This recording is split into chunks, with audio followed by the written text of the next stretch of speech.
He kept telling me we were broke, until the night I opened his hidden account and saw $350,000, money he was secretly saving for another woman. Stick with me while I share my story, and if it touches you, don't forget to support our channel by hitting that subscribe button, dropping a like, and sharing it with the people you care about. My name is Maya Bennett, and for 7 years I believed I was building a real marriage with my husband, Ethan Caldwell. I worked double shifts as a nurse, coming home exhausted, sometimes too tired to even eat. But I kept pushing because Ethan always said we were drowning in debt. According to him, every dollar mattered. Every small purchase, coffee, a candle, even a pair of cheap shoes, turned into a lecture about responsibility and budgeting. I started selling things I loved just to help us stay afloat. Furniture from my first apartment, jewelry my grandmother left me, even my old car that I was emotionally attached to. Ethan always praised me afterward, telling me I was doing the right thing, that I was helping us survive. I didn't complain, because I thought we were a team. I thought we were in this together. But slowly, things stopped feeling like a partnership. Ethan became distant. He was always on his phone, turning the screen away from me when I walked into the room. He'd leave for hours, saying he had budget meetings, or had to talk to the bank. He didn't like it when I asked questions. He'd snap, or make me feel guilty for even asking where he was going. I told myself it was stress. Money problems can change people. So I kept working, kept believing him, kept trying to be supportive. Then one night, everything changed. Ethan's phone rang while we were sitting on the couch. He jumped up like the house was on fire and hurried outside to take the call. His laptop was still open on the coffee table. At first, I didn't even look at it. I just sat there, staring at the screen, feeling that familiar knot of anxiety in my stomach. But then I noticed an icon on the screen, a banking app one didn't recognize. It wasn't our usual bank. I don't know what made me click it. Maybe exhaustion. Maybe intuition. Maybe God himself trying to wake me up. Whatever it was, the moment the account opened, my hands went numb. Right there, staring back at me, was a balance of $350,000. I blinked, thinking it had to be a mistake. Maybe it wasn't his. Maybe it was something he forgot to mention. Maybe it was money he was planning to surprise me with. But then I saw the deposits, consistent, calculated, hidden. Money going in every month. Money that he told me we never had. My heart started pounding so hard I thought I might faint. I scrolled a little more, and that's when I saw the name attached to certain transfers. A name I had never seen before. And in that moment, I knew my life was about to break open in ways I never imagined. When I clicked into that unfamiliar banking app, the number on the screen didn't even feel real. $350,000. Saved under Ethan's name. Saved quietly. Saved secretly.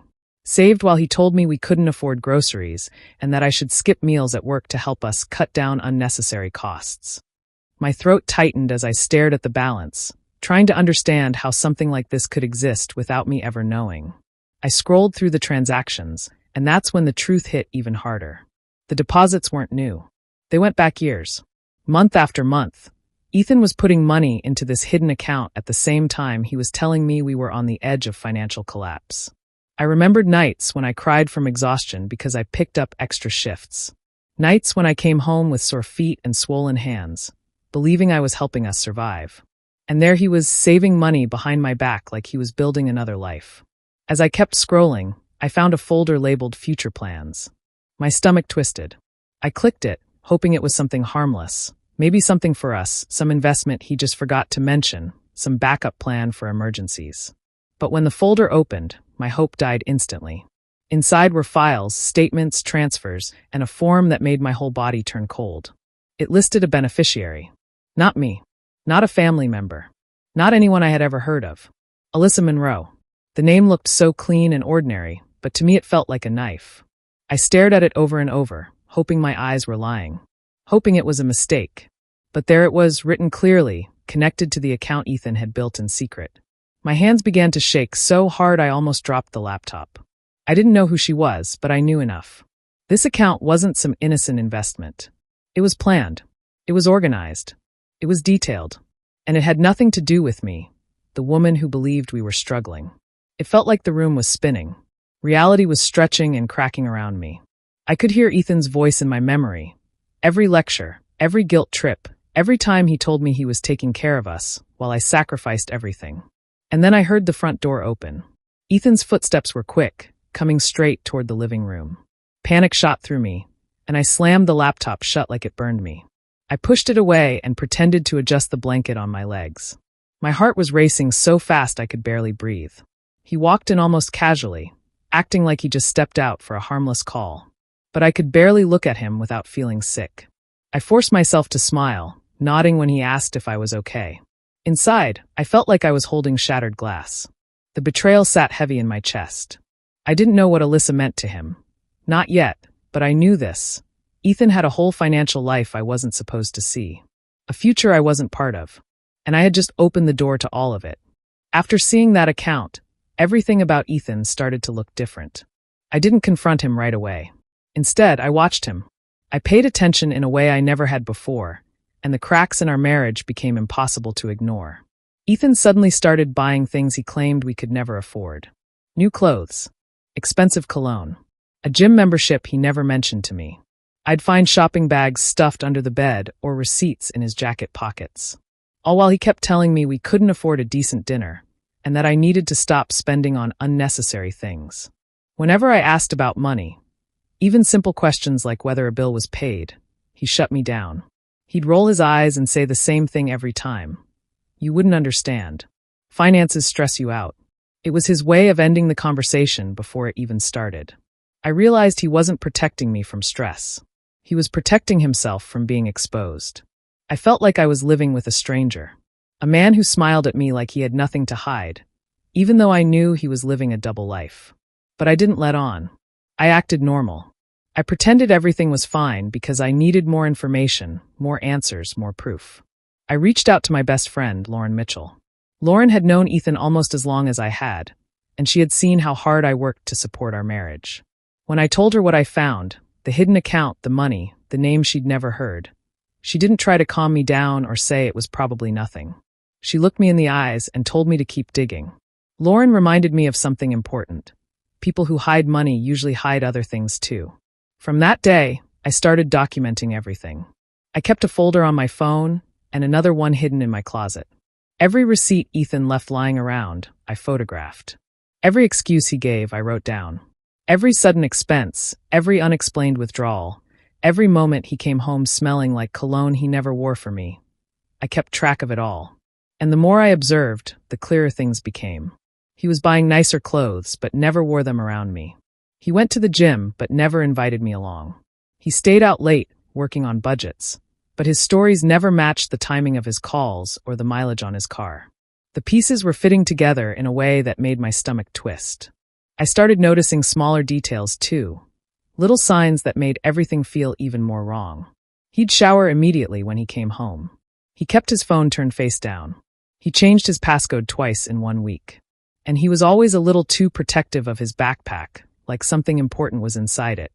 By the end of the week, I didn't need anyone to tell me I wasn't imagining things. I already knew. There was someone else in his life.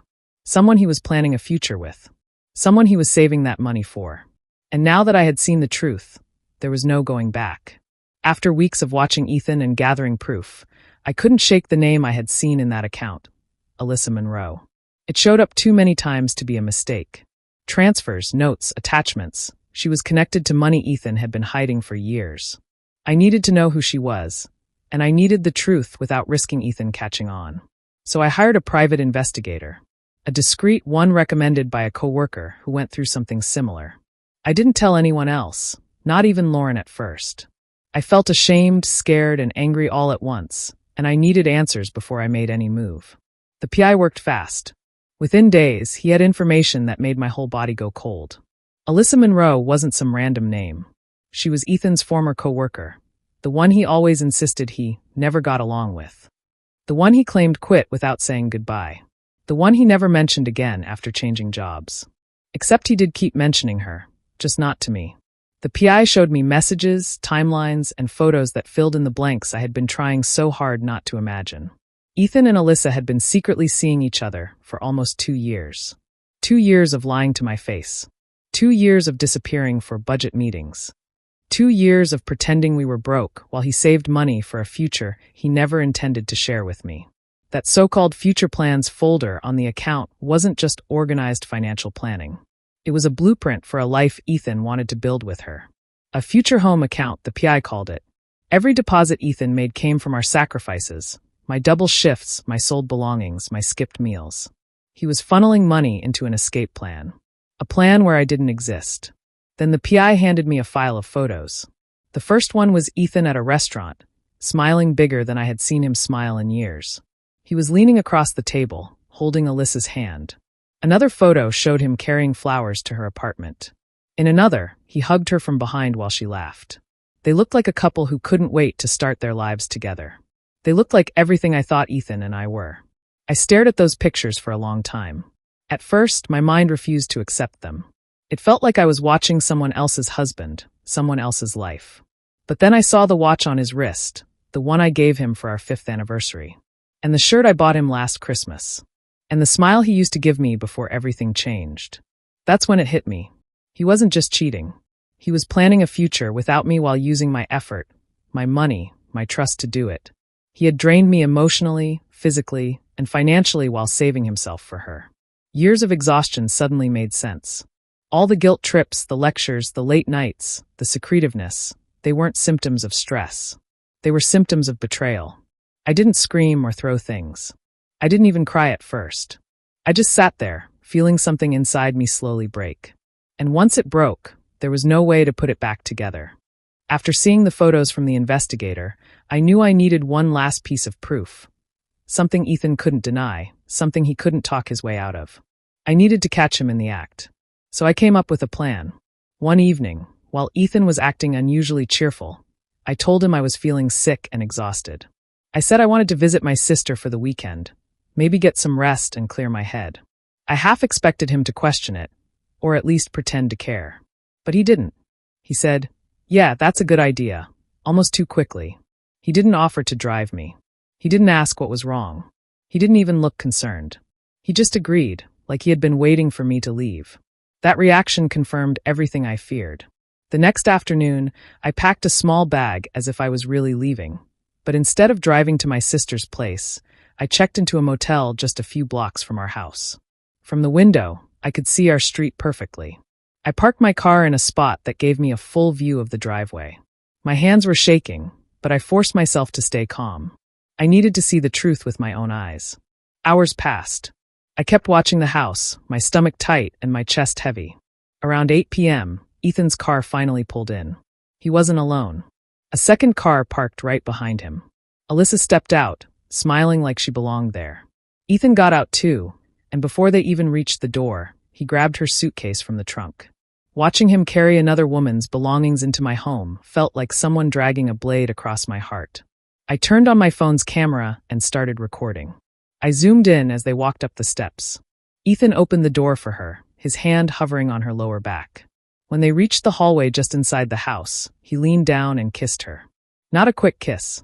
A slow, comfortable one, the kind that only comes from a long, intimate relationship. I had the recording of that too. But the moment that cut the deepest came a few minutes later. The door was open just enough for sound to carry. Alyssa's voice came out clear and sharp. She said, "I can't wait for our future. With the savings we have now, everything is finally falling into place." The savings. My sacrifices. His lies. Hearing it in her voice removed any doubt I still had. This wasn't an affair built on impulse. It was planned. It was long-term. It was built on the money I worked myself sick to earn. I watched them walk inside, laughing like they hadn't destroyed someone's life. Tears filled my eyes, but I kept recording every second. I wanted evidence that couldn't be twisted or denied. Evidence that showed exactly who Ethan had become. By the time I stopped the recording, the truth was complete. I didn't just suspect anymore. I didn't just fear. Now I had undeniable proof. Sitting in that motel room with the recordings and photos, I felt completely empty at first. But after the shock settled, something stronger took its place. I realized confronting Ethan in the moment would only give him a chance to lie, twist things, or hide the rest of his secrets. He had spent years planning behind my back. Now it was my turn to plan behind his. The next morning, I contacted a lawyer named Daniel Whitford, someone a coworker once mentioned when she suspected her husband of hiding money. He specialized in marital financial fraud, and I hoped he could tell me what to do next. When I met him in his office, he listened without interrupting as I explained everything. How Ethan claimed we were broke, how I worked nonstop, and how I discovered the hidden account. Then I handed him everything I had gathered, screenshots, the photos from the investigator, the video of Ethan bringing Alyssa into our home, the audio of her talking about their future with the savings, and the banking documents showing the deposits. Daniel looked through each piece quietly, his expression becoming more serious the longer he read. When he finally spoke, his words gave me a sense of control I hadn't felt in years. He told me Ethan wasn't just cheating. He was illegally hiding marital assets, which meant the money in that secret account wasn't his, it was ours. By lying, manipulating finances, and funneling money out of our shared income, he had broken several laws. And that meant I had significant leverage. For the first time in a long while, I felt something other than pain. I felt clarity. Daniel laid out a plan, and it was detailed and strategic. He told me not to confront Ethan. Not yet.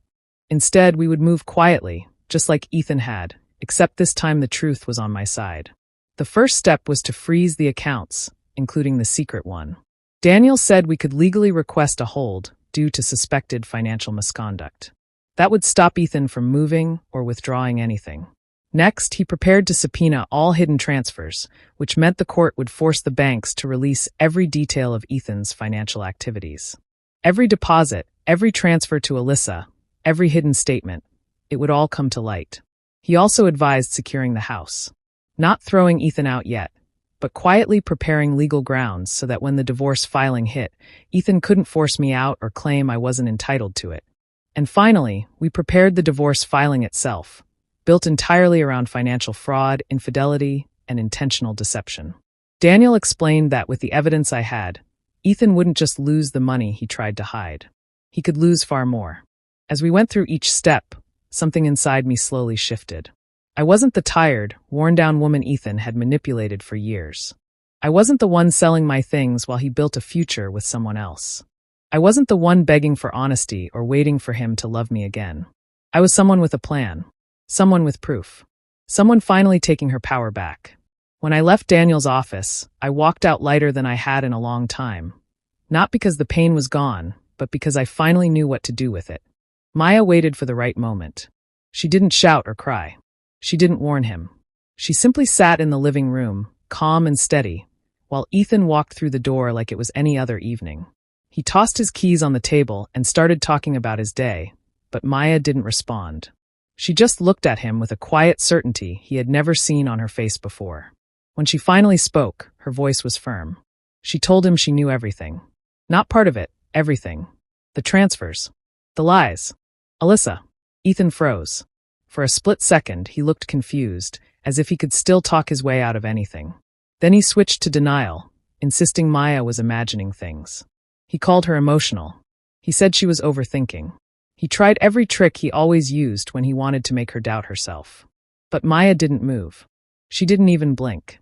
When he started sweating and speaking faster, she reached into her drawer and pressed play on her phone. The recording of Ethan and Alyssa filled the room. Ethan's voice. Alyssa's voice. Their plans. Their jokes. Everything they thought Maya would never find out. His face drained of color. His mouth opened, but for once he had no words. Then he tried to twist the story. He said it wasn't serious. He said it was a mistake. He said he still loved Maya. He even tried to grab her hand, hoping she would break the way she used to. But she pulled her hand back, so gently it hurt him more than if she had slapped him. Without raising her voice, she stood up and handed him a folder. Inside were the divorce papers. Ethan stared at them like they were written in a language he didn't understand. He kept shaking his head, whispering her name, but Maya didn't waver. Then the reality hit him harder. His phone buzzed nonstop. His banking app wouldn't open. His cards got declined. His accounts, every one of them, were frozen. The transfers he thought were invisible were no longer hidden. Everything he had kept from Maya was now in her hands. He looked at her, stunned, slowly realizing his future with Alyssa wasn't happening. His money wasn't safe. His plans were collapsing. Everything he built behind her back, everything he thought he controlled, was slipping away right in front of him. Maya didn't scream. She didn't insult him. She didn't explain a single detail of how she did it. She simply said she was done. For years, Ethan had made choices without thinking about how they affected her. Now she was the one making decisions, and he was the one dealing with the consequences. Ethan stood in the middle of the room, trying to understand how quickly everything had changed.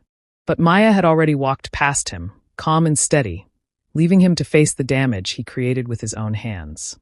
After the confrontation, Ethan didn't give up easily. He begged, pleaded, and even tried to threaten me, saying things he thought would scare me into changing my mind. He promised he would fix everything, that it wasn't what it seemed, that he loved me. But none of it worked. I had spent years living in his lies and manipulation. Now, for the first time, I could see him clearly, and I wasn't afraid anymore. I felt nothing but resolve. Almost immediately, Alyssa disappeared. The moment she learned Ethan couldn't access the $350,000, she vanished like she had never existed. Texts went unanswered. Calls went straight to voicemail. She left Ethan to deal with the consequences he had created on his own. It was almost poetic in its finality. He had spent years planning a future with someone else, and now he had neither money nor partner. Ethan's life began to crumble. With his accounts frozen and his secret transfers revealed, he couldn't maintain the lifestyle he had promised Alyssa. Work became a struggle. He was distracted, anxious, and constantly looking over his shoulder, afraid people would find out about his hidden actions. His friends noticed his energy shift, his job performance dropped, and his confidence dissolved. He spiraled into the reality he had tried to hide from, alone, exposed, and powerless. Meanwhile, I began slowly reclaiming my life. For the first time in years, I felt safe in my own home. I started therapy, speaking to someone who helped me unpack the emotional abuse I had endured without judgment. I reached out to old friends I had lost touch with, reconnecting with people who reminded me of who I was before Ethan's lies consumed my world. Even the simplest things became joyful again. Sleeping without anxiety, making plans without guilt, enjoying meals without counting every penny. Little by little, the weight of his betrayal lifted. I started to feel like myself again, the confident, hard-working woman I had been before he convinced me we were drowning. I began setting boundaries I should have had years ago and rediscovering the happiness I had allowed him to take from me. Ethan's absence and downfall didn't bring me joy, but the peace and freedom that replaced the fear and manipulation did. I realized that surviving the betrayal wasn't just about winning or getting revenge. It was about taking back control of my life, my time, and my energy. For the first time in a long time, I could breathe without worry, smile without hesitation, and sleep through the night without waking up panicked. I had survived someone I trusted completely trying to destroy me, and I had come out stronger on the other side. My life was mine again, and I intended to keep it that way. The day of the court hearing, I felt a mixture of nerves and determination. For years, Ethan had controlled me with lies and guilt, but now, I was ready to face him with the truth laid bare. I walked into the courtroom with my head held high, carrying the weight of all the evidence I had collected, knowing it was finally time for justice. Ethan arrived looking calm on the outside, but I could see the tension in his posture. He tried immediately to undermine me, telling the judge I was unstable, over-emotional, and incapable of managing finances. He painted me as irrational, hoping to deflect attention from his own deception. But the judge didn't buy it. As soon as my lawyer, Daniel, began presenting the evidence, Ethan's arguments started to collapse. Daniel went step by step. He showed the hidden accounts, the $350,000 Ethan had been saving for Alyssa, and all the regular transfers he had made for years while claiming we were broke. Every bank statement, every receipt, every document was there in front of the court. He explained how Ethan had intentionally misrepresented our financial situation and hid assets that were legally considered marital property. The proof of long-term deception stunned the courtroom. Daniel also highlighted the emotional and financial abuse Ethan had inflicted on me. How he manipulated me into selling personal belongings, working extra shifts, and constantly living in fear over money that he was secretly siphoning off. The judge examined the evidence carefully, and it became clear that Ethan had been lying and manipulating from the start. As Daniel wrapped up, Ethan sat silently, unable to respond. His usual excuses and lies held no power in the face of documented truth. The judge reviewed the files, took a deep breath, and delivered the ruling, overwhelmingly in my favor. Every hidden account, every fraudulent transfer, and every manipulation was accounted for. Justice, finally, was mine. The judge awarded me half of the hidden money, plus spousal support, and full rights to the house we had shared. Ethan's plans, his secret life, and the money he had hoarded were now legally gone from his control. He sat frozen, the reality of his actions settling in, and for the first time I saw him powerless. He left the courtroom with nothing but guilt, regret, and the knowledge that he had destroyed trust that could never be rebuilt. As I stepped out of the courtroom, I felt a surge of relief. It wasn't just about winning the money or the house. It was about reclaiming my life and proving that honesty and integrity mattered. Ethan's betrayal could no longer touch me. I had my peace, my security, and my dignity back. The weight of years of deception finally lifted, leaving me free to rebuild and live on my own terms. For the first time in a very long time, I felt whole again. Months passed since the courtroom ruling, and life had begun to feel steady again. At first, it was strange to wake up without anxiety pressing on my chest. For so many years, I had measured every decision, every purchase, every step against Ethan's warnings, his lies, and his secret calculations. Now, I could make choices for myself without fear, without guilt, without second-guessing everything I did. I started focusing on myself in ways I had neglected for years. I found a therapist who helped me process the betrayal, the manipulation, and the years of exhaustion. Talking about it, facing the pain, made me feel lighter. I also reconnected with old friends I had pushed aside while trying to save our marriage. Dinner nights, weekend walks, and even simple phone calls reminded me that my life could still be full of love and support. Real love, not the kind built on lies. Financially, I was secure. The court had given me access to what Ethan had tried to hide, and it felt like reclaiming a piece of my dignity. I invested carefully, planned for the future, and finally allowed myself to enjoy things I had denied for years. For the first time, I could take a deep breath and know that my hard work was for me, not for someone else's secret plans. Emotionally, I was stronger. I stopped blaming myself for Ethan's choices. I stopped feeling shame for believing in him, for trusting him, for working tirelessly to support a marriage that was never truly equal. Instead, I focused on what I had survived and how I had rebuilt myself from the ground up. Reflecting on it all, I realized something important. Ethan's betrayal was not the end of my story. It was a turning point. It forced me to see clearly, to set boundaries, and to reclaim my power. What I once thought of as devastation turned out to be freedom. Freedom to live without fear, freedom to love without being drained, and freedom to trust my instincts without hesitation. I want anyone listening to understand this. Trust your intuition. If something feels wrong, don't ignore it. Pay attention to financial secrecy or behavior that doesn't add up. Protect yourself. And never settle for love or a partnership that drains you emotionally, mentally, or financially. You deserve honesty, respect, and care in equal measure. Looking back, I think about everything Ethan said to me over the years. "We're broke," he would tell me, while secretly hiding money and building another life behind my back. But now I see the truth clearly. He was bankrupt in character long before he hid the money. And as I move forward, I carry that lesson with me. I survived, I reclaimed my life, and I am stronger than I have ever been. My story isn't about betrayal alone. It's about finding strength, taking back control, and realizing that sometimes what feels like an ending is really the beginning of something better.